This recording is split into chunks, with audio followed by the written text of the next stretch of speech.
come with either a blanket or a stuffed animal, depending on the age group, and it's something that they can really hold on to, because most of the kids that once they get removed, they don't necessarily get to take their stuff with them. So I think them just having their own personal belongings that really truly belong to them and no one else, it really gives them a sense of security, especially during that very tough situation of being removed and being placed in a stranger's home. Hello to you who clicked play. Thank you for tuning into this episode of Shop for Good, where we talk about easy ways that you can support local nonprofits by sending items. I'm excited to be here today with Martha with CASA for Douglas County. Thanks for joining me. Hi, Katie. Thank you for having me. Yes. Tell me, what is CASA? It's a big effort, but in a few words, what is CASA? Yeah, so CASA, at least to me, is it stands for Court Appointed Special Advocate. We advocate for children that are currently in the foster care system, specifically for Douglas County. Mm-hmm.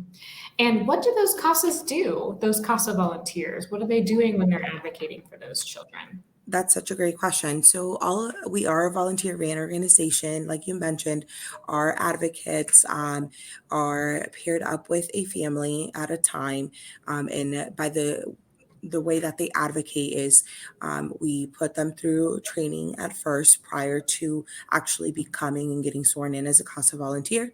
And then after they are completed with training, they are connected to their advocate coordinator, who is there to support them and guide them throughout their time as a volunteer, as well as what case they will be assigned to.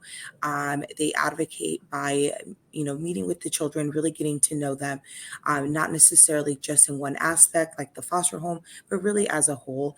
That way they can really be able to speak out for them and for their needs or for their wants. It could be something very simple, or it could be something very extensive. So they advocate through the court system. So they will attend court hearings for that case and that family, and let the judge know about what that child or children have going on. And if there are any needs, they advocate for those needs.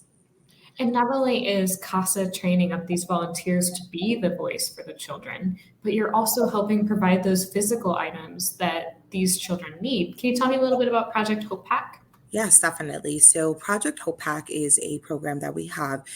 We partner up with big other organizations in the community to help us distribute them. So we fill backpacks with essential items, like body wash, shampoo, conditioner, toothbrush. We give a blanket to our older kiddos, and then like an activity to the younger ones.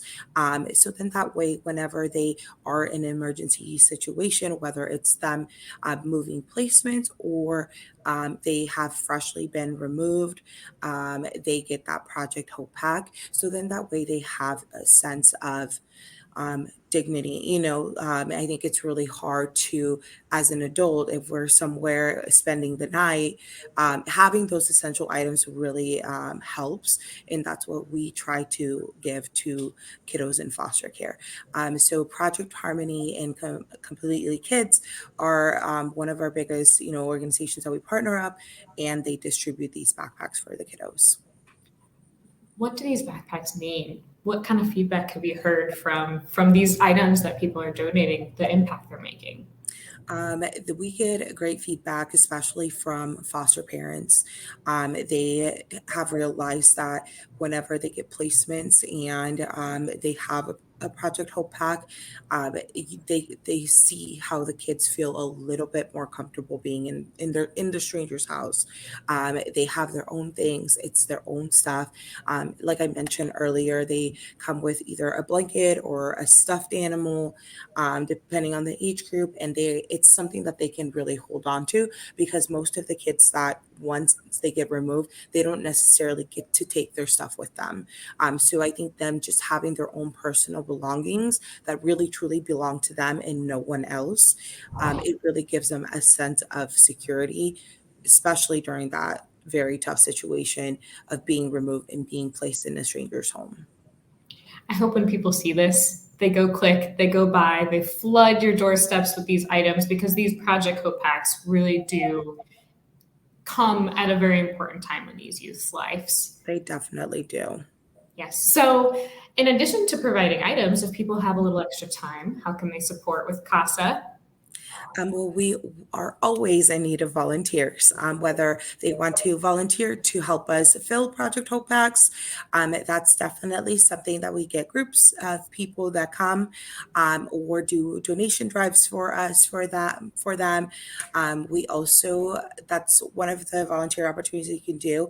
But the very major volunteer experience that we have at CASA is our volunteer CASA role, and we are always really in need of more volunteers.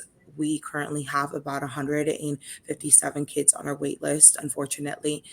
So we really would love to get more people in the door that want to make a difference. Every time I make do a presentation for CASA, I just tell people, as long as you know your why, we will help you with the rest, the training, the guidance, all of that.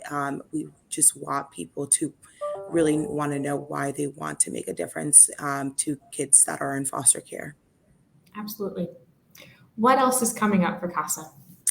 So we are partnering up with the Midlands African Chamber on September 16th. We're holding a Suit Up event. So Suit Up will be an event that will be at the CASA office for youth ages 14 to 24. They don't have to be in foster care. They don't have to be involved in the system or with CASA.